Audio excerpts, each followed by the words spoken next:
Olá pessoal, hoje a gente vai dar seguimento à nossa matéria de Direito Constitucional 1.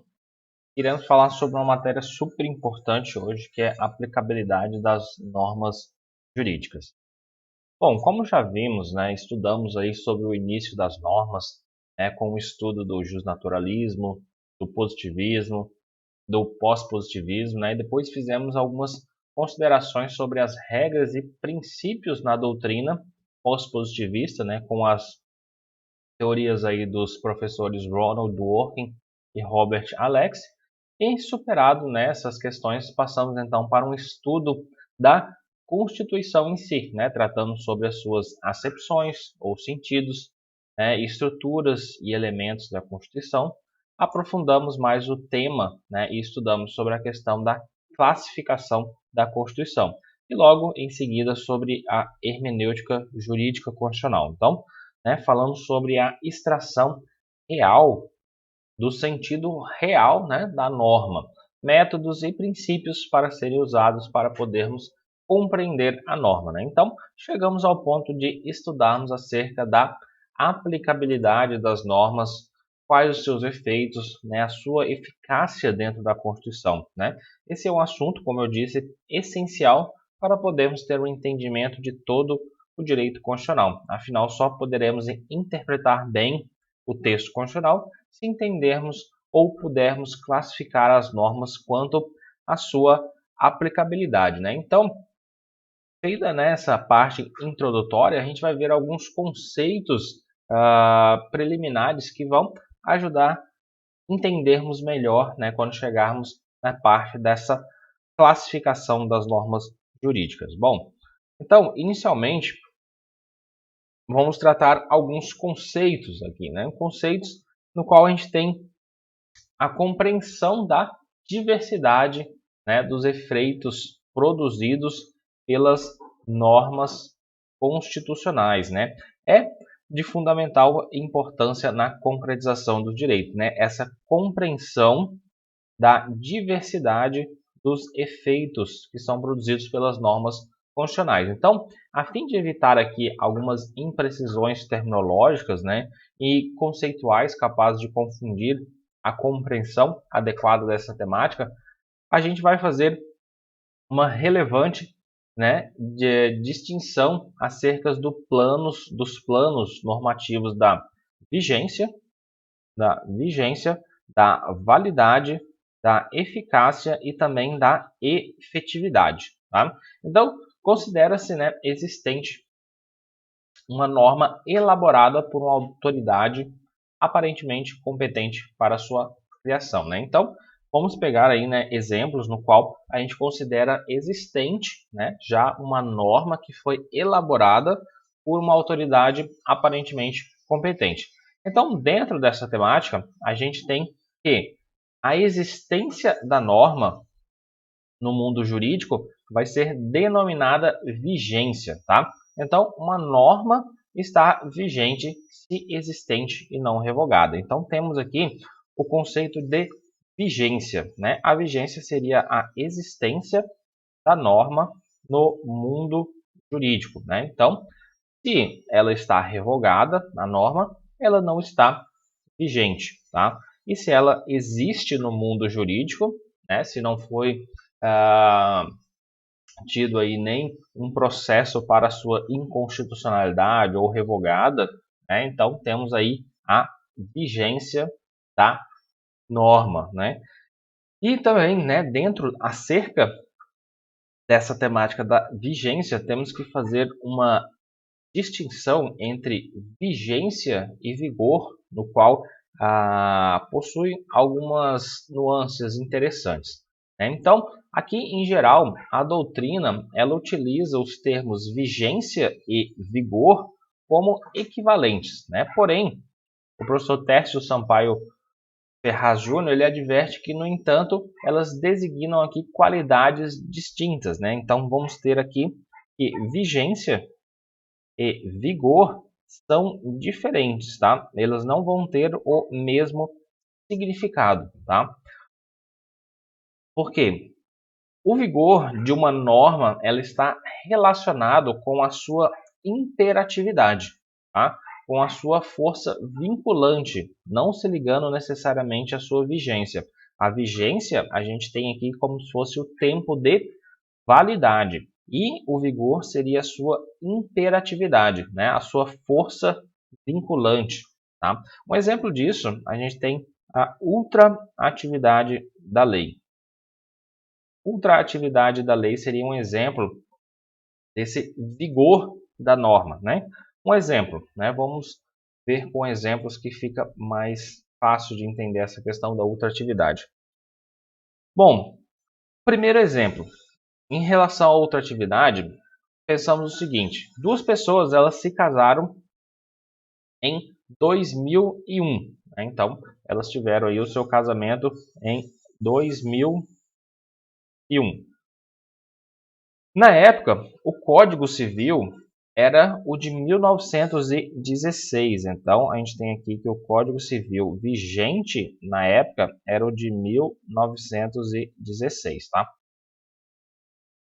Que estava em vigor e vigente. Porém, em 2015,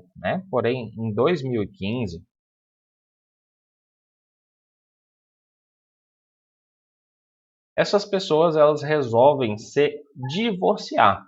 Só que o que acontece? Em 2015 está em vigor já o Código Civil de 2002.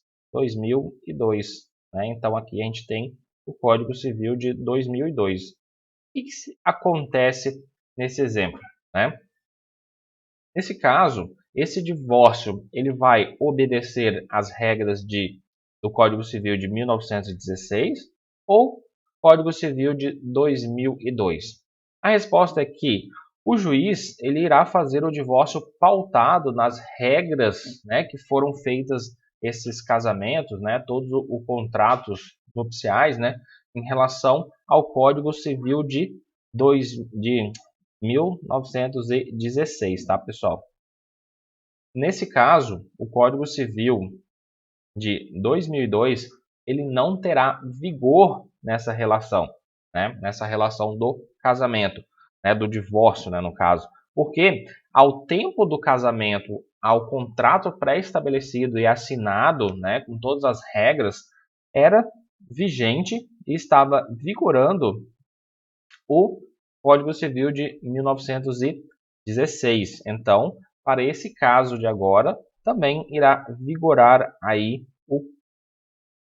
também vigorar o Código Civil de 1916, né? Na verdade, né, nesse caso, somente aqueles casamentos, né, que foram feitos a partir de 2002, né, com a vigência e o vigor aí do Código Civil de 2002, que, né, essas outras ah, relações aí, por exemplo, divórcio, né, todas essas questões, elas seriam tratadas pautados aí no de 2002. Um outro exemplo, né, talvez fique até mais simples e vocês talvez já até estudaram em relação a essa ultraatividade, né, em direito penal existe também essa ultraatividade, né, a lei ela passa a vigorar mais do que, né, é o seu devido, né, por exemplo, aqui a gente tem a de 1916 vigorando, né, mesmo com a de 2002 estando vigente, né? A gente teoricamente estaria duas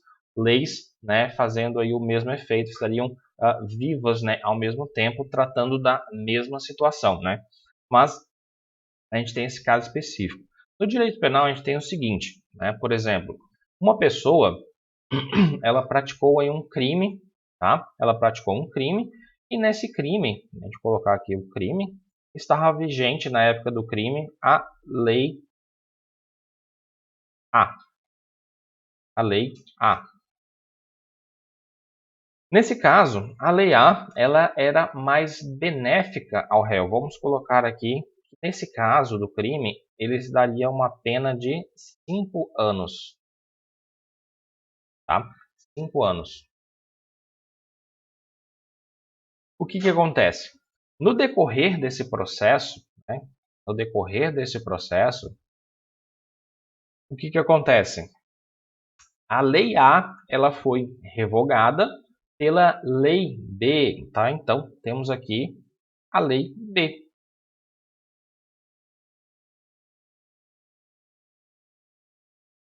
Só que na Lei B, ela é mais prejudicial ao réu, né? Então, vamos colocar aqui que esse crime ficou com a pena agora de 10 anos, sendo mais prejudicial ao réu, né? Então, nesse caso, né, como existe lá o princípio, né, no direito penal dessa questão da ultraatividade, né, então ela prevalece os seus efeitos, né, ela projetará no tempo os seus efeitos, tá, mesmo estando em vigência a Lei B, tá?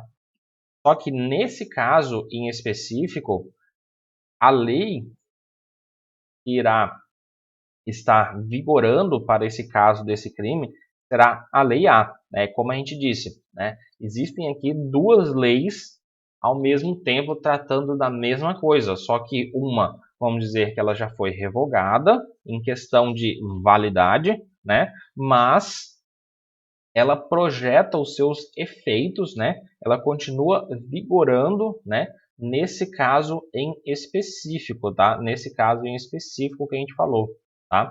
Agora, os outros crimes, né? Que forem aí praticados, então, na vigência já da Lei B, aí sim, eles estarão todos os crimes que foram feitos nessa época no qual entrou em vigor, né, entrou em vigência a Lei B, serão aí colocados com 10 anos, né, a sua pena, tá?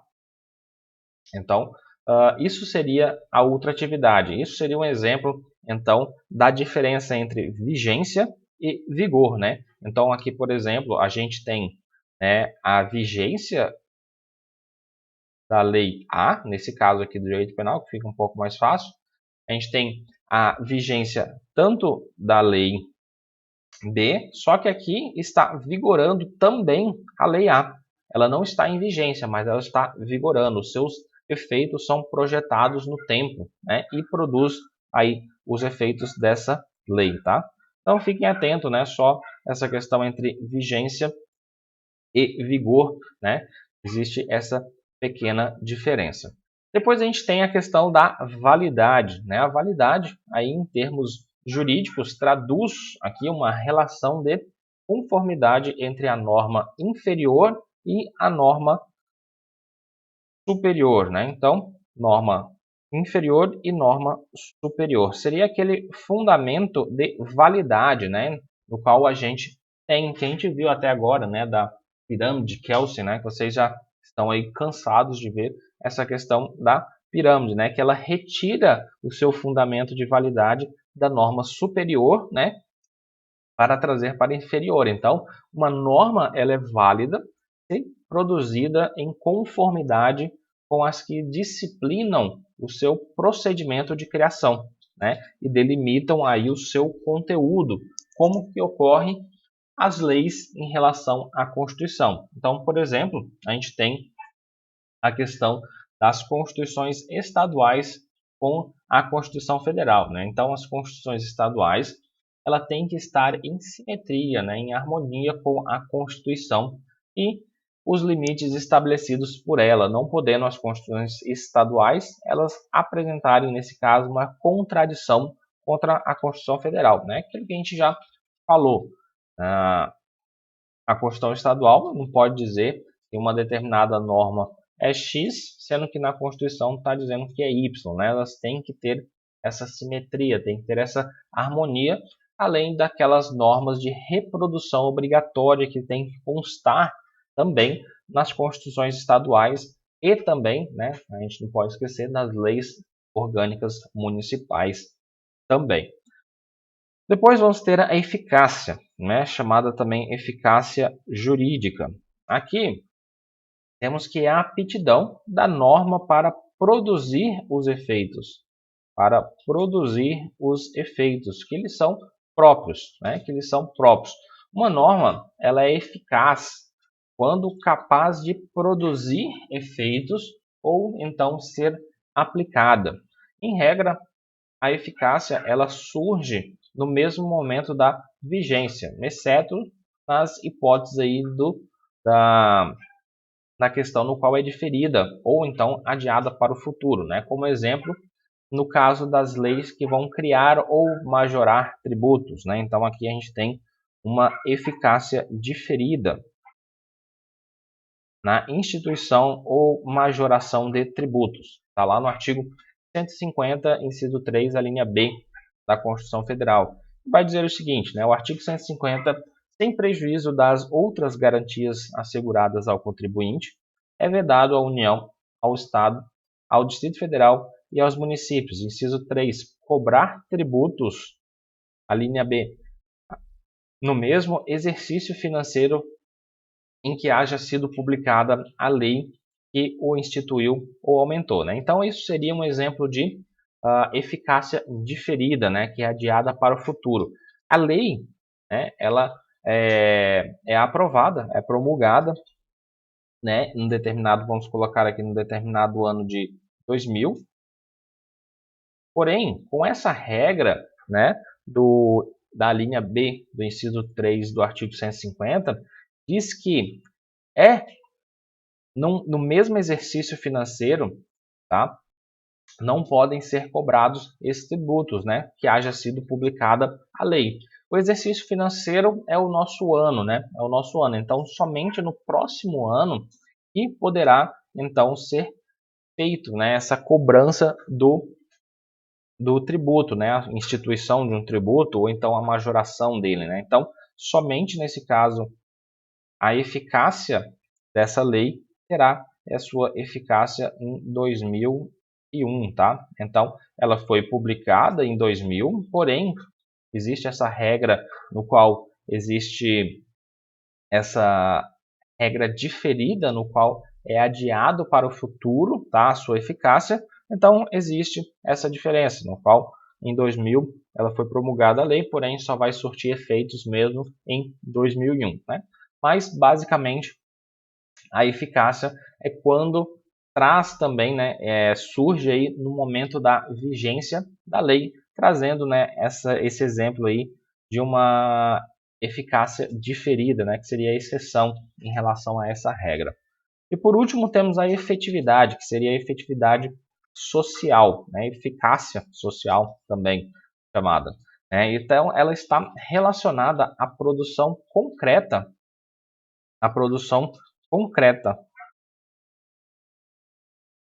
de efeitos, tá? Então, o fato de a norma ela existir, né, ela ser válida, vigente e eficaz, ela não vai garantir por si só que os efeitos por ela pretendidos serão efetivamente alcançados, né? Então, para ter efetividade, é necessário que a norma ela cumpra uma finalidade, ela atenda à sua função social para que foi criada. Então, algumas normas constitucionais, em especial as que tratam de direitos fundamentais sociais, elas apresentam aí sérios problemas de efetividade em razão das limitações orçamentárias ou então de omissões inconstitucionais em sua regulamentação, tá?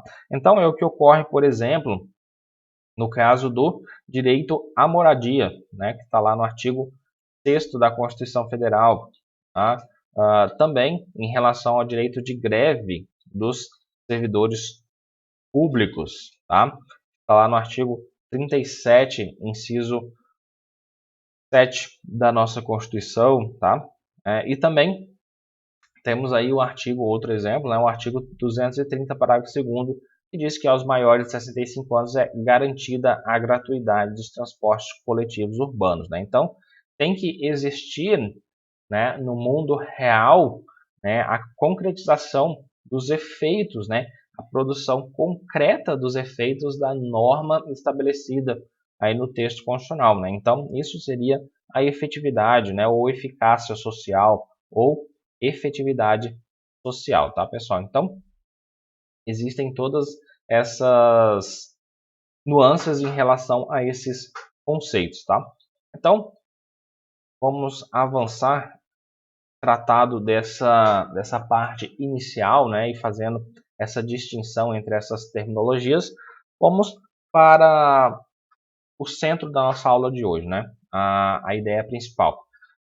Bom, a gente começa primeiro falar um pouco sobre a doutrina clássica norte-americana, né, da onde foi espelhada a ideia para o nosso direito aqui em relação à aplicabilidade das normas, né? Então, primeiramente, né, na doutrina norte-americana, na doutrina clássica norte-americana, os primeiros que trataram desse assunto, né, acerca da aplicabilidade das normas jurídicas, foi a doutrina norte-americana, que trouxe o conceito de que existem dois tipos de normas jurídicas: aquelas que são auto-aplicáveis ou auto-executáveis, ou também, né, no inglês, a self-executing, né, que são normas aí que bastam a si próprio,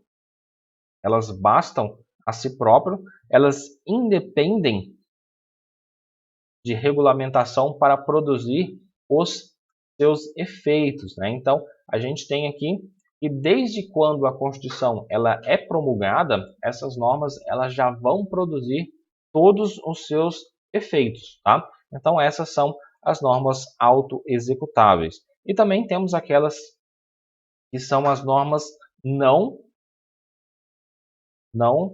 autoexecutáveis, ou então, né, na doutrina americana, not self-execute, né, que elas serão aí as normas não autoaplicáveis, elas vão depender de uma regulamentação para que então possam produzir todos os seus efeitos, tá?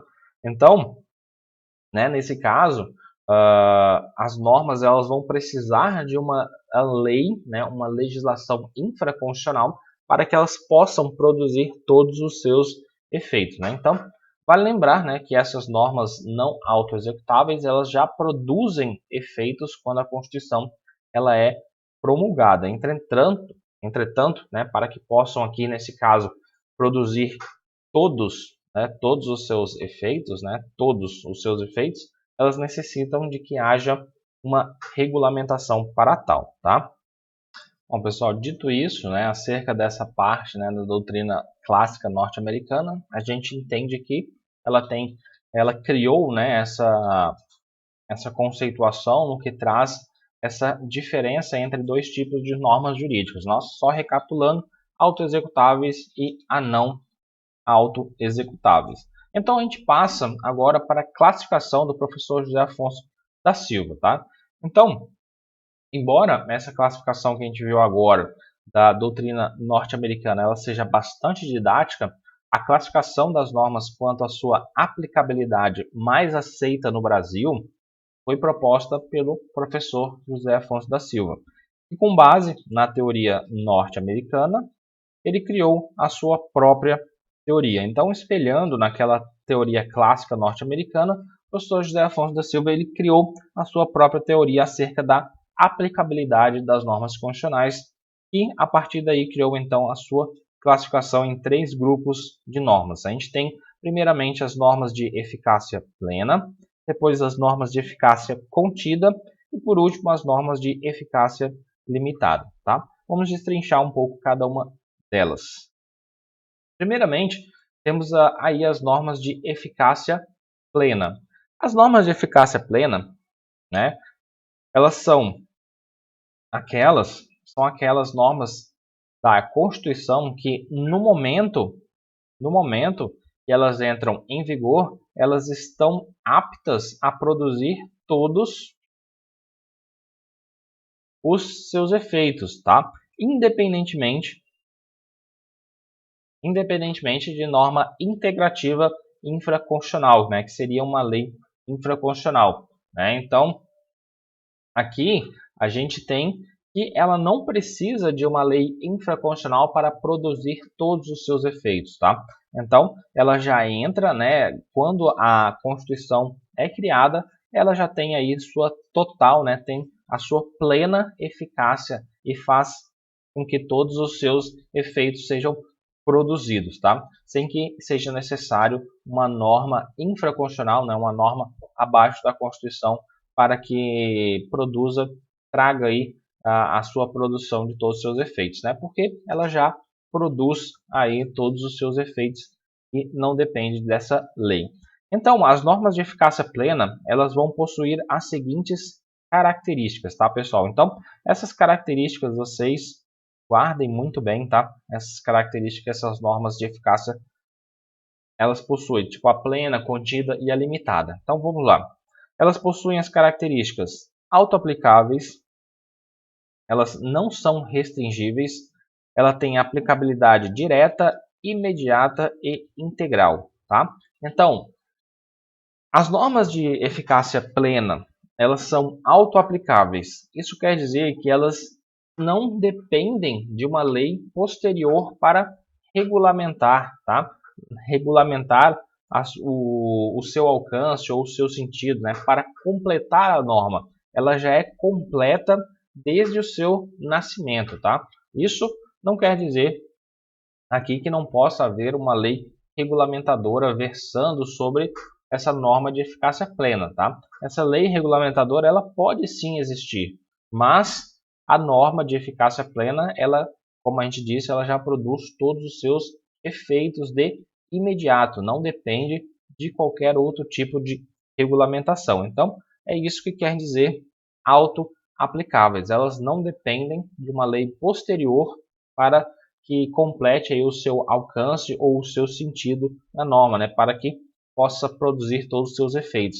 Elas já nascem, podemos colocar assim, perfeitas, tá? Elas já nascem perfeitas para a aplicação de todos os seus efeitos, tá? Já a característica no qual diz que elas não são restringíveis, quer dizer que, caso exista uma lei tratando de uma norma de eficácia plena, esta não poderá limitar a sua aplicação. Então, nenhuma norma infraconstitucional, nenhuma lei, né, poderá restringir essa norma de eficácia plena, tá? Nenhuma lei, né, nenhuma regulamentação poderá limitar a sua aplicação, né, as normas de eficácia plena. E agora a aplicabilidade direta, como a gente falou, elas não dependem de norma regulamentadora para produzir os seus efeitos, é imediata, né, elas estão aptas a produzir todos os seus efeitos desde o momento em que nascem, e é integral, né, que não possuem, não podem, né, nesse caso, sofrer limitações ou restrições, tá? Em regra, essas normas de eficácia plena, né, elas criam ou então atribuem aos entes federativos competências, né? Não tem aí necessidade de ser integradas. Aproximam-se do que a doutrina norte-americana chamou de normas auto-aplicáveis. Então, isso daqui seria aquela mesma ideia no qual a gente falou, né, da doutrina norte-americana das normas auto-aplicáveis.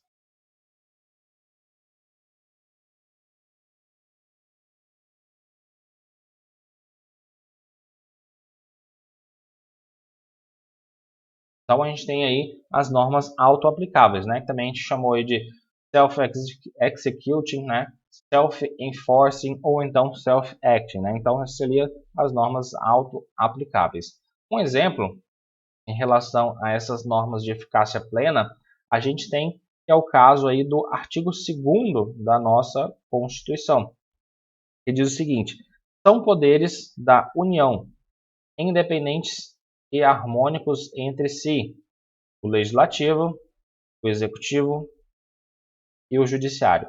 Percebam aqui que é um artigo no qual ele tem autoaplicabilidade, ele não depende de uma lei, tá, posterior para que complete esse alcance da norma, né? Aqui a gente pode aplicar a norma sem que haja uma lei, né? A gente consegue identificar isso, né? São poderes da União, independentemente e harmônicos entre si, legislativo, executivo e judiciário, tá? Eles não são restringíveis, né? Uma lei inferior, ela não pode restringir esse determinado artigo, tá? Imagina uma lei restringir aí que são poderes harmônicos entre si, legislativo e judiciário, deixa o executivo de lado. Então, isso daqui é uma norma que não pode ser restringida. Tá? Então, e disso também a gente traz aí a aplicabilidade direta, imediata e integral, né, como a gente falou. Tá? Outros exemplos de normas de eficácia plena, a gente tem o artigo 1º, artigo 14, 15, 44, 45, 77, entre outros. Tá? Então, nos dizeres aí, para finalizar, né, a nossa questão da norma de eficácia plena, nos dizeres do professor José Afonso da Silva, ele destaca que as normas constitucionais de eficácia plena são aquelas que receberam do constituinte normativo suficiente a sua incidência imediata. Elas situam-se predominantemente entre os elementos orgânicos da Constituição. Né? Então, a gente tem, como a gente viu na aula passada, as normas de eficácia plena, elas vão situar aí nos elementos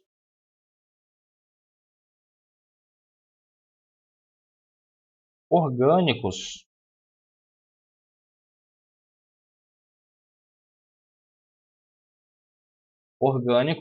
da Constituição, tá? Não necessitam de providência normativa ulterior para sua aplicação, criam situações subjetivas de vantagem ou de vínculo desde logo exigíveis, tá? Então a gente tem que esses elementos orgânicos, eles são aí a estrutura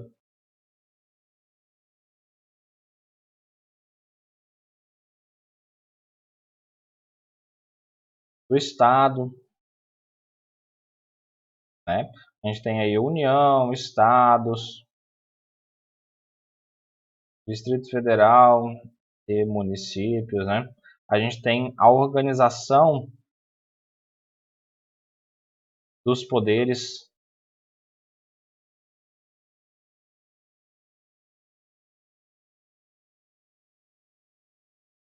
aí a gente vai ter o legislativo, o executivo e o judiciário, tá?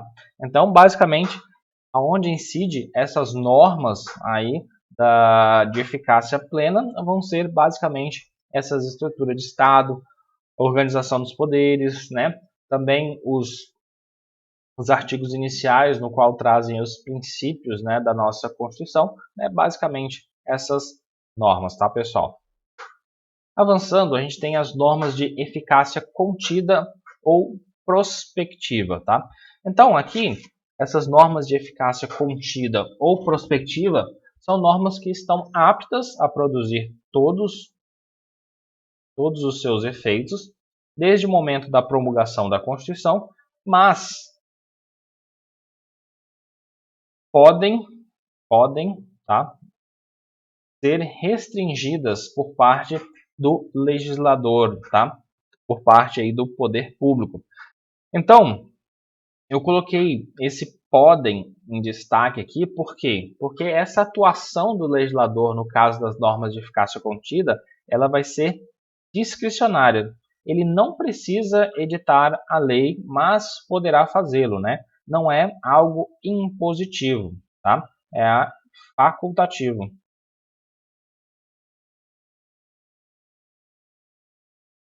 Tá? Vai ficar aí em relação à discricionariedade do legislador em fazer essa lei, né, que pode restringir os efeitos aí dessa norma de eficácia contida ou então prospectiva. Um exemplo clássico dessa norma de eficácia contida é o artigo 5º, inciso 13 da Constituição, que vai dizer o seguinte: é livre o exercício de qualquer trabalho, ofício ou profissão. Tá? Então, até aqui, podemos dizer que a gente tem um dispositivo de eficácia plena. Porém, esse restante que ele coloca, atendidas as qualificações profissionais que a lei estabelecer. Tá? Então, por exemplo, um exemplo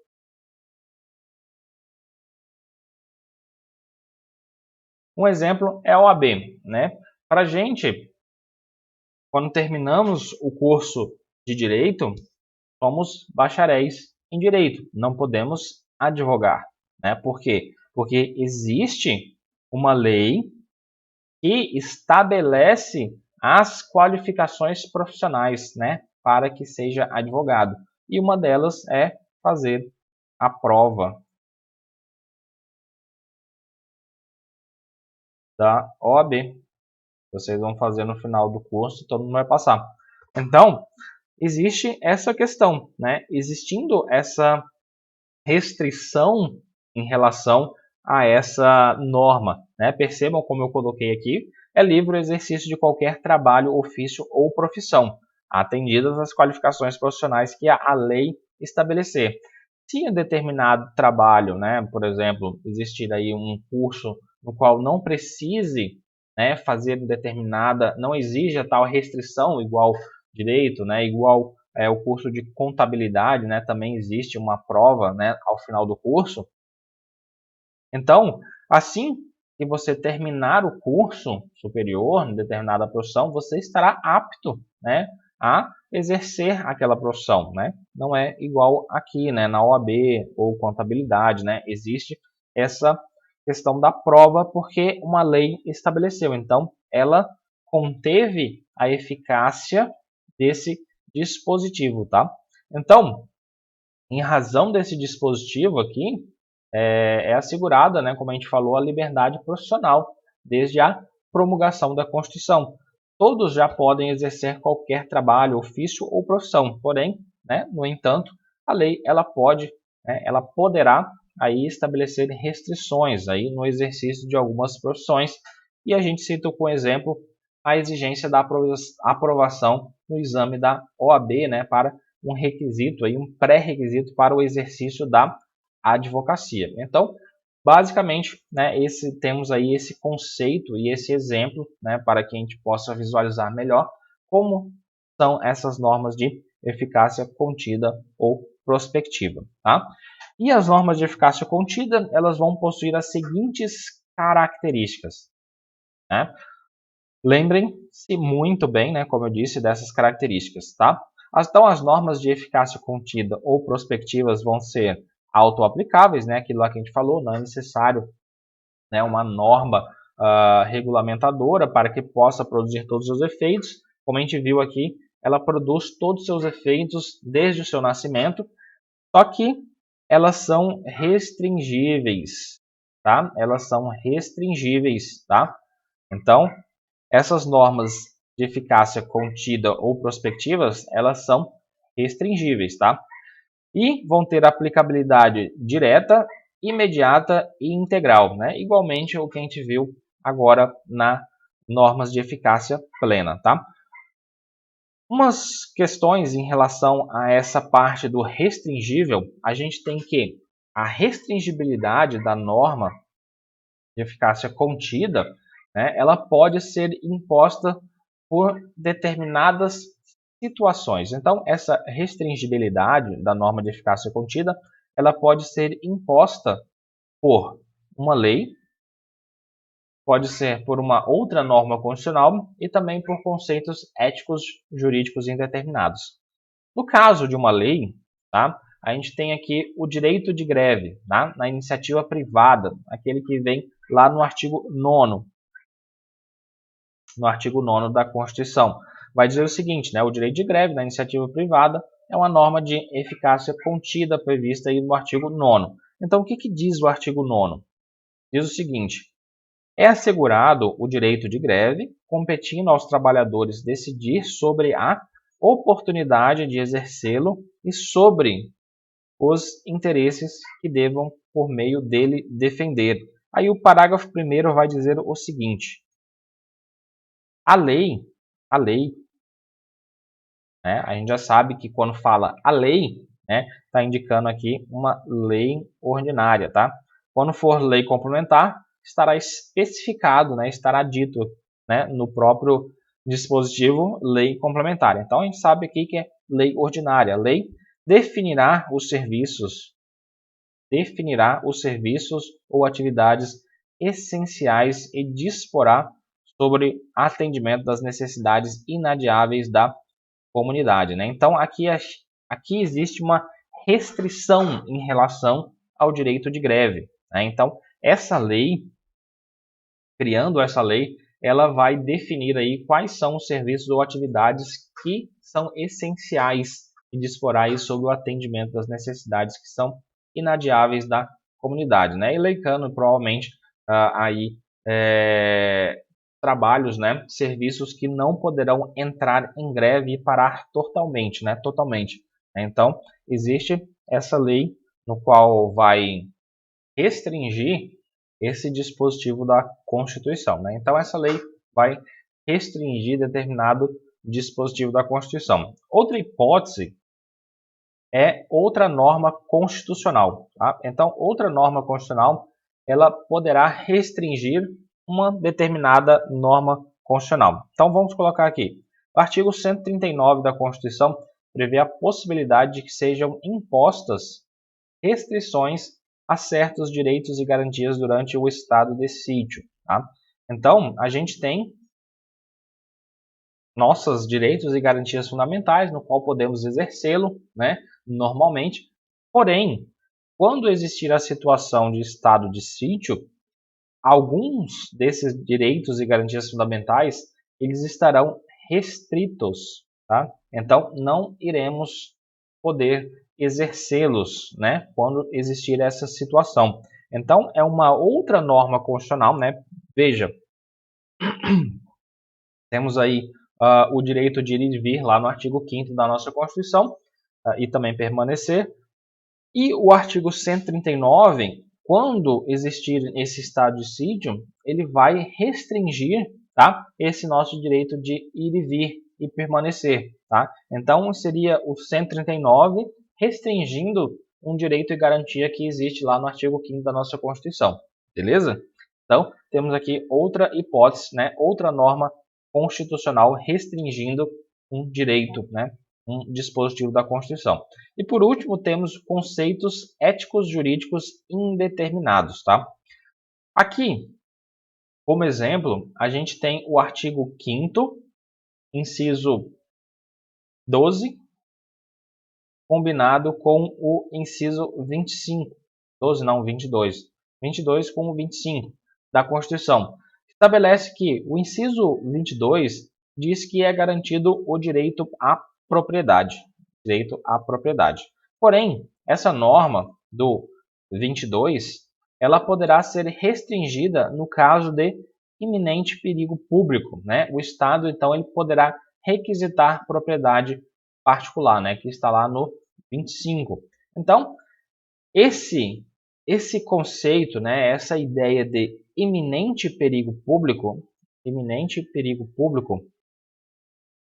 seria o conceito ético-jurídico indeterminado, no qual a doutrina ela vai trazer o que seria um iminente perigo público, né? A nossa Constituição ela não especifica o que seria iminente perigo público, né? Então, o que vai definir isso serão aí jurisprudências, serão a doutrina, né?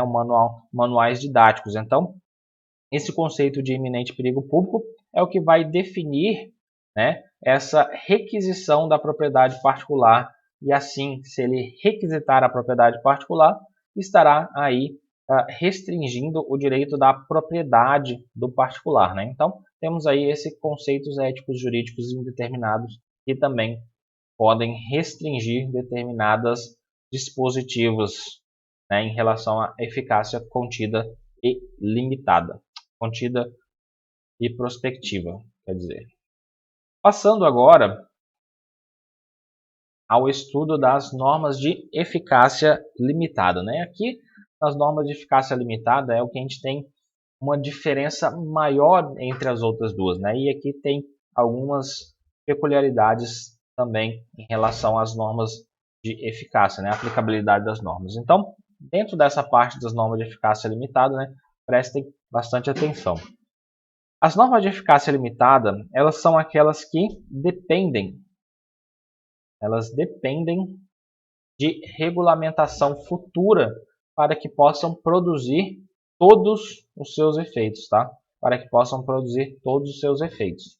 Um exemplo disso, né, de uma norma de eficácia limitada, é o artigo 37, inciso 7 da Constituição Federal, que vai tratar do direito de greve dos servidores públicos, tá? Dos servidores públicos. Pode dizer o seguinte: o direito de greve será exercido nos termos e nos limites definidos em lei específica, né? Então, esse direito de greve dos servidores públicos é norma de eficácia limitada, porque ele vai depender de uma regulamentação futura para produzir esses efeitos, né? Dar, então, esses efeitos aí de greve para os servidores públicos, né? O que a gente já viu algumas vezes aí sobre essa questão do direito de greve, né? Então, ao ler esse dispositivo no qual a gente falou aqui do direito de greve, é possível a gente perceber que a Constituição Federal ela outorga aí aos servidores públicos o direito de greve, né? Sim, ela dá esse direito de greve aos servidores públicos. Porém, é necessário que exista a edição de uma lei ordinária, tá? Uma lei ordinária que vai regulamentar esse direito de greve para os servidores públicos, tá? Então, durante muito tempo, entendeu-se que, enquanto não editada essa norma, o direito não poderia ser usufruído, tá? É lógico, né? Se não existe a lei, quer dizer que, teoricamente, eles não teriam esse direito de greve ainda, né? Porém, né, em série de mandado de injunção, né, um mandado de injunção que a gente vai ver mais para frente, né, as suas características, o Supremo Tribunal Federal ele certificou o Congresso Nacional acerca dessa omissão constitucional, porque não fora editada aí uma lei para que os servidores públicos eles pudessem ter esse exercício do direito de greve, né? Porque o direito em si eles já têm, eles só não têm como exercer. Né? Então, ele deu, né, certificou ao Congresso essa omissão constitucional, né? E finalmente lá no mandado de junção 670 ou então 708, 712, né, que foram vários em relação a essa temática do direito de greve dos servidores públicos, o STF ele decidiu que enquanto a lei de greve dos servidores públicos ela não fosse editada, nesse caso seria aplicável aos casos que couber a Lei 7.783 de 89, que é a lei aí dos servidores dos empregados, né, particulares, né? Então, eles existem essa lei de greve deles e como não existe a dos servidores públicos e o Congresso Nacional até hoje não tem vontade de criar essa lei, o STF então definiu que a lei de greve dos servidores públicos, enquanto não for editada, será aplicáveis aí por analogia aos casos que couber a lei de greve dos empregados particulares, tá? Só contextualizando essa relação aí do direito de greve dos servidores públicos, tá? Um outro exemplo, né, dessas normas de eficácia limitada seria o artigo 102, parágrafo 1º da Constituição, no qual diz que a arguição de descumprimento de preceito fundamental decorrente desta Constituição será apreciada pelo Supremo Tribunal Federal na forma da lei, né? Então, na forma da lei. Então, é necessário que haja aí uma lei, né, para que essa arguição de descumprimento de preceito fundamental ela seja apreciada pelo Supremo Tribunal Federal, né? Escorrer aí o procedimento, né, da ADPF, tá? Então, igualmente as outras, né, as normas constitucionais de eficácia limitada e suas características. Aqui a gente tem que essas normas de eficácia limitada, elas não são autoaplicáveis, tá? Elas não são autoaplicáveis, porque elas vão depender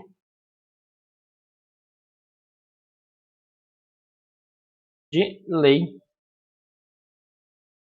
para que, né, produza os seus efeitos, tá?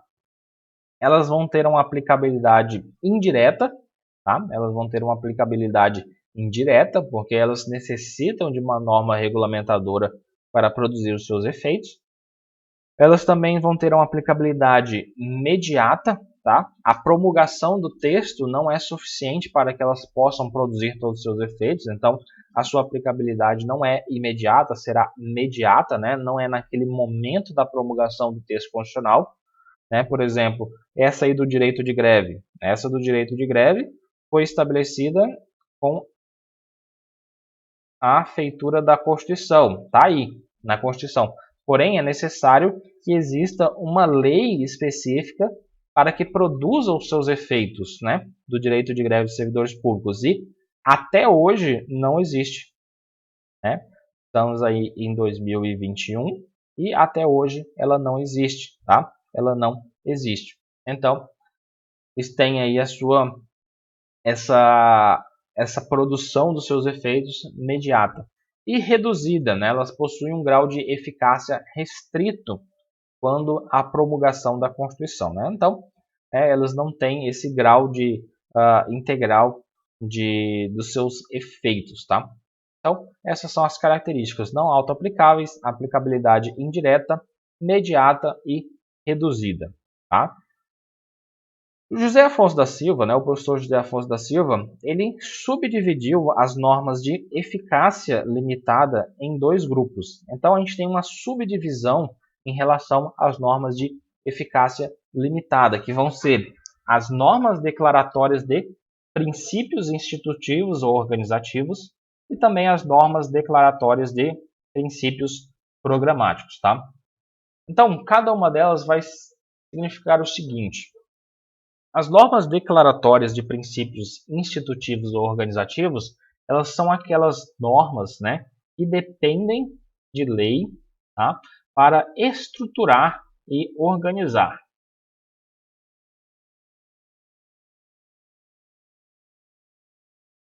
Lembrem bem, estruturar e organizar as atribuições de instituições, pessoas e órgãos previstos na Constituição. É o caso, por exemplo, do artigo 88 da Constituição, segundo o qual diz: a lei ela disporá sobre a criação e extinção de ministérios e órgãos da administração, né? Então isso trata aí de estruturar e organizar atribuições de instituições, tá? Já em relação a essas normas, né, de princípios institutivos ou organizativos, elas, né, temos aqui uma outra subdivisão, elas podem ser tanto impositivas quanto facultativas. As impositivas vão ser quando impõem ao legislador uma obrigação, tá? Uma obrigação de elaborar a lei regulamentadora. Essa norma aqui que a gente citou agora há pouco, a do artigo 88, ela é uma norma de princípio institutivo ou organizativo impositiva, tá? Porque ela diz que a lei disporá sobre a criação e extinção de ministérios e órgãos da administração. Então, esse disporá, né, demonstra aí uma imposição da Constituição na criação, né, dessa lei, tá? Já as facultativas são quando estabelecem mera faculdade ao legislador, né? Traz aquela discricionariedade, né? Estabelecem aqui uma faculdade ao legislador, tá? O artigo, né, como a gente disse, o artigo 88 é um exemplo de uma norma impositiva, né?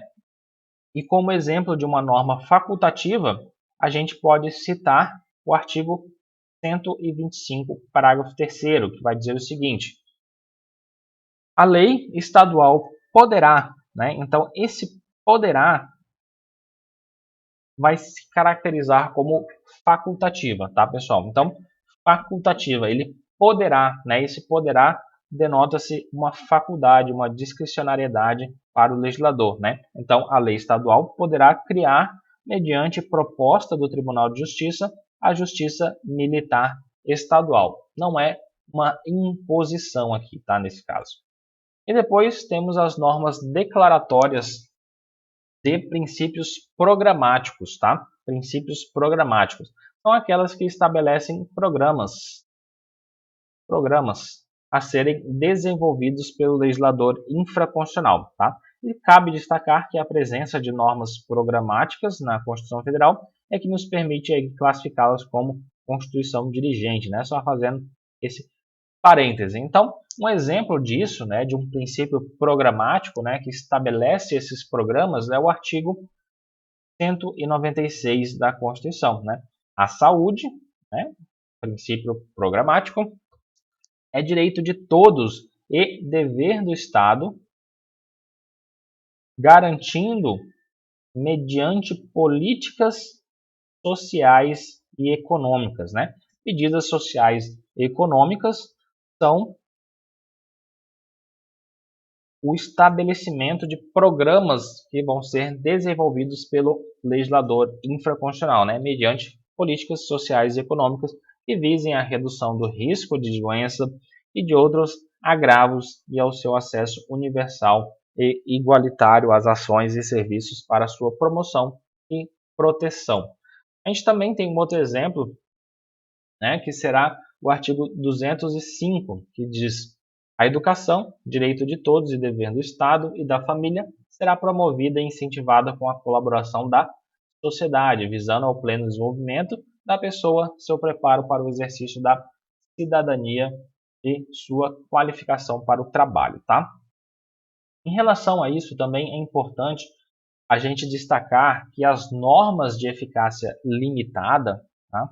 As normas de eficácia limitada, embora elas tenham essa aplicabilidade reduzida, elas produzem, elas não vão, né, produzir todos os seus efeitos desde a promulgação da Constituição, mas elas possuem eficácia jurídica, tá?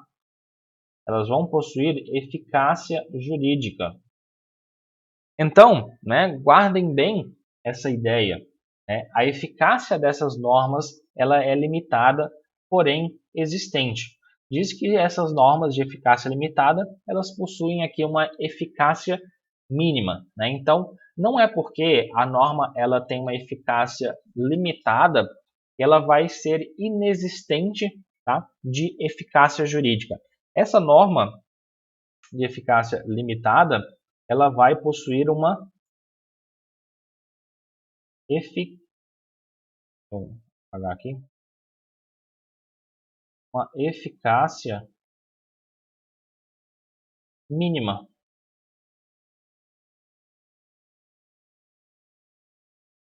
tá? Então, ela possui uma eficácia mínima, mas ela possui sim uma eficácia. Então, né, diante dessa afirmação, cabe nos fazer a seguinte pergunta: quais são os efeitos jurídicos produzidos pelas normas de eficácia limitada, tá? As normas de eficácia limitada, elas produzem imediatamente, desde a promulgação da Constituição, dois tipos de efeitos: o efeito negativo e o efeito vinculativo. O efeito negativo, ele consiste na revogação de disposições anteriores em sentido contrário e na proibição de leis posteriores que se oponham a seus comandos, tá? Então, sobre essas duas últimas aqui, né, no qual ela se opõe aos seus comandos, né, a gente tem aí o parâmetro de controle de constitucionalidade, né? Então, ela exerce esse controle de constitucionalidade e também o controle de recepção, né, que a gente viu, recepção ou revogação da norma, né? Então, mesmo que essas normas elas não estejam aí fazendo a sua eficácia máxima, né, exigindo aí todos os seus efeitos, ela tem uma eficácia mínima. E uma eficácia mínima, ela tem esse efeito negativo, no qual vai ser a análise daquelas normas que foram criadas anteriormente, né, antes da Constituição, para fazer esse controle, se vão revogar, né, se não vão, né, se vão recepcionar essas normas. E também essa proibição de leis posteriores, né, como a gente disse, né, essas leis posteriores, né, as leis ordinárias, leis complementares, medidas provisórias e tudo mais, tem que estar consonante aí com a Constituição Federal. E se uma dessas leis se forem produzidas, elas tiverem um comando diferente de uma norma de eficácia limitada, claramente estará em contrariedade com a Constituição, mesmo essas normas, né, sendo normas de eficácia limitada. E também possui esse outro efeito, que é o efeito vinculativo, que se manifesta na obrigação do legislador ordinário de qual ele edite essas leis regulamentadoras, né, sob pena aí de haver uma omissão inconstitucional. E essa omissão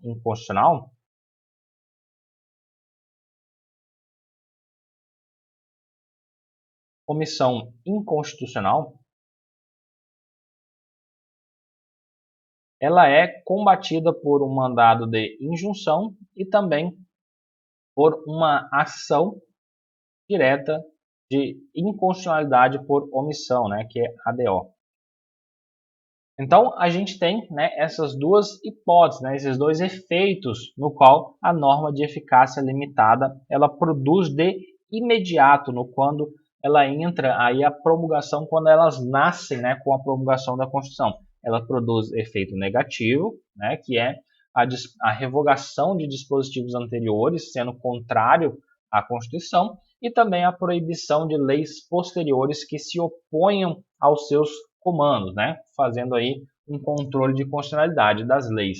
E também esse efeito vinculativo, que seria a obrigação do legislador ordinário de que ele edite leis regulamentadoras sob pena aí de existir uma omissão inconstitucional, que será tratado por meio de mandado de injunção ou então de uma ação direta de inconstitucionalidade por omissão, tá?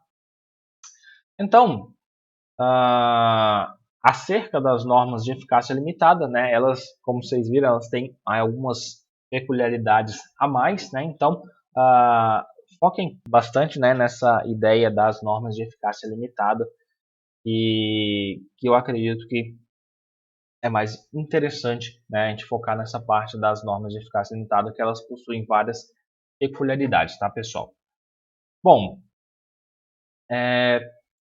finalizando, né, a gente tem aqui alguns organogramas que faz com que a gente tenha uma visão geral do que a gente estudou até agora.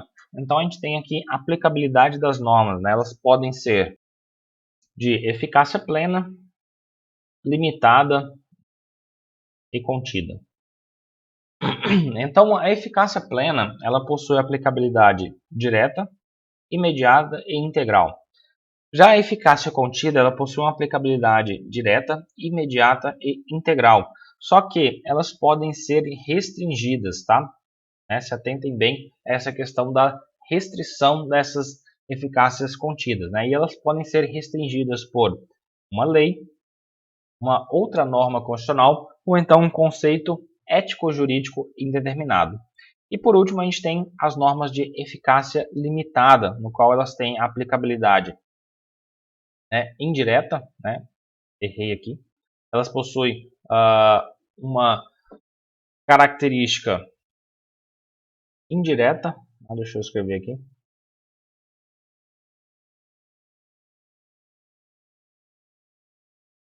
Indireta, mediata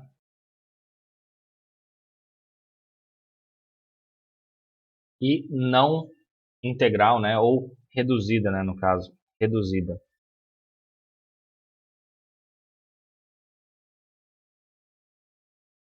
Então, temos essas características em relação à aplicabilidade das normas de eficácia limitada, indireta, imediata e reduzida, tá? E elas vão se dividir em programáticas e também instituidoras ou organizativas, tá? Então, princípios institutivos ou organizativos e princípios programáticos, tá, pessoal? Então, tem uma outra dica, né, que a gente pode usar em relação a essa parte das aplicabilidades das normas que eu coloquei aqui, e fica interessante a gente analisar para ver que não é complicado a gente fazer essa distinção entre elas. Então, por exemplo, né, a gente pergunta, você consegue só pelo que está escrito ali no dispositivo, aplicar a norma? Se a resposta for sim, então estamos diante aqui de uma norma de aplicabilidade imediata. Aplicabilidade imediata, mas a sua eficácia ela poderá ser ou plena ou contida, né? Nesse caso, não limitada. Ela poderá então ser plena ou limitada, né? Nesse caso, a limitada quer dizer que ela poderá ser contida, né? A sua eficácia, ela poderá ser contida na questão de ser limitada a sua eficácia, tá? Então, a gente existe a possibilidade, né, caso edite essa lei, né, caso edite uma lei, ela seja restringida. Se a resposta for não, essa norma ela será de eficácia plena.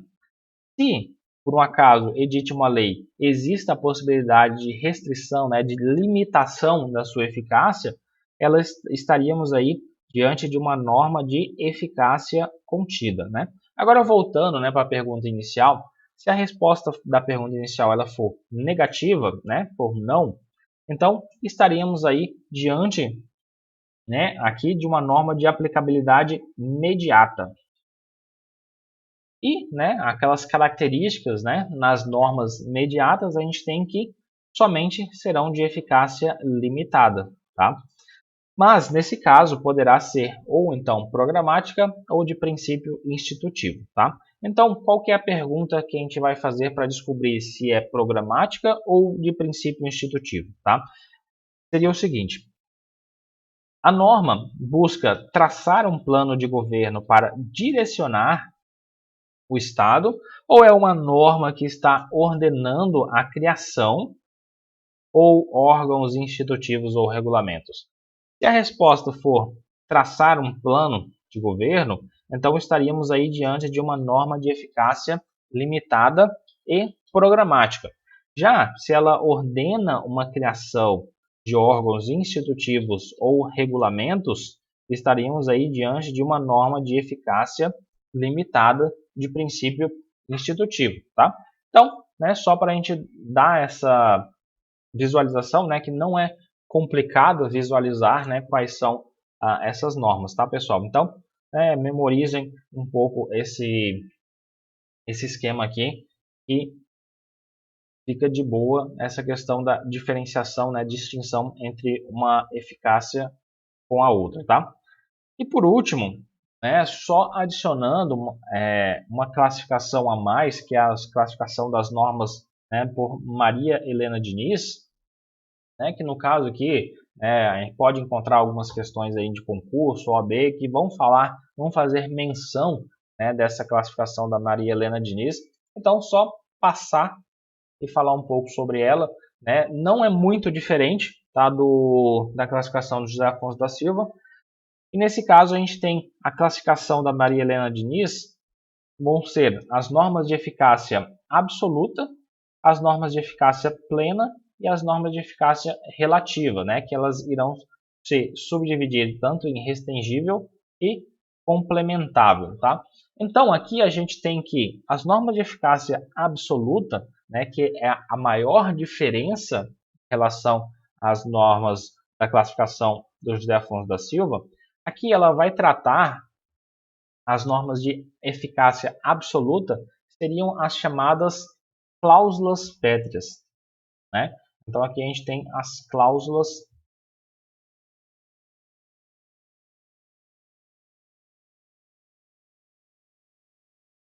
pétreas, tá?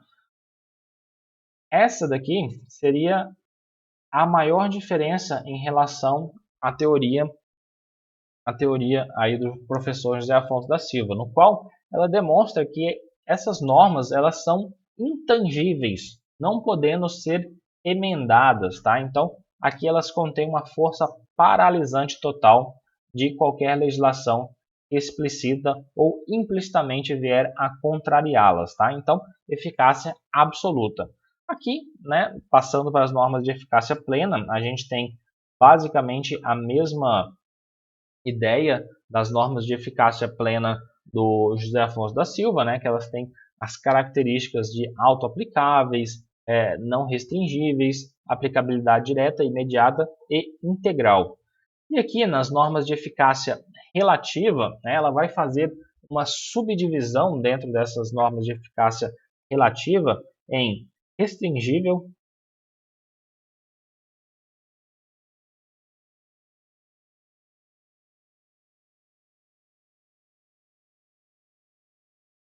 e complementável.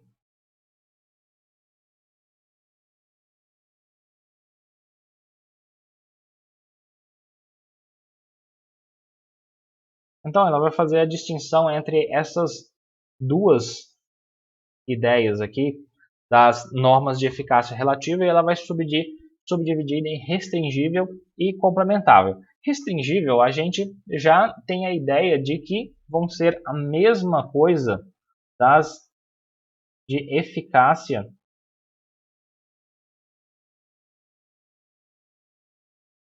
contida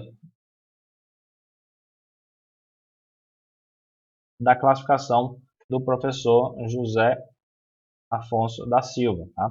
Então vai ser a mesma questão, né? As mesmas características, elas vão ser auto-aplicáveis, restringíveis, né? De aplicabilidade direta, imediata e possivelmente não integral. Né? Então a gente tem essa ideia aqui. E complementável, né? A gente vai ter a de eficácia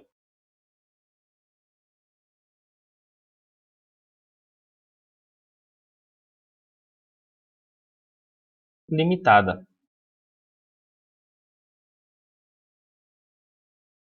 lá da classificação do professor José Afonso da Silva, tá?